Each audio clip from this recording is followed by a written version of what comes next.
কাতারের রাজধানী দোহায় মঙ্গলবার বিমান হামলা করেছে ইসরায়েল। ইসরায়েলি একটি সূত্র খবরটি নিশ্চিত করেছে। হামলার পর একের পর এক বিস্ফোরণে কেঁপে ওঠে কাতারের রাজধানী দোহা।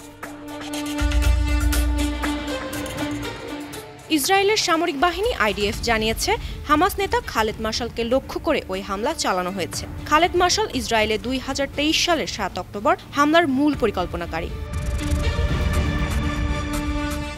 এদিকে হামলার নিন্দা জানিয়ে বিবৃতি দিয়েছে কাতারের পররাষ্ট্র মন্ত্রণালয়। ইসরায়েলের ওই হামলাকে কাপুরুষোচিত কাজ হিসেবে উল্লেখ করেছে দেশটি।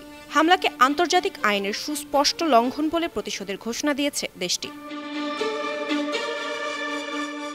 এর আগে সোমবার হামাস নেতাদের খুঁজে বের করে হত্যার কথা জানায় ইসরায়েলের সামরিক বাহিনীর প্রধান ইয়েল জামির। ওই হুমকির একদিন পরেই কাতার বিমান হামলা করল ইসরায়েল। আন্তর্জাতিক ডেস্ক, 52 টিভি।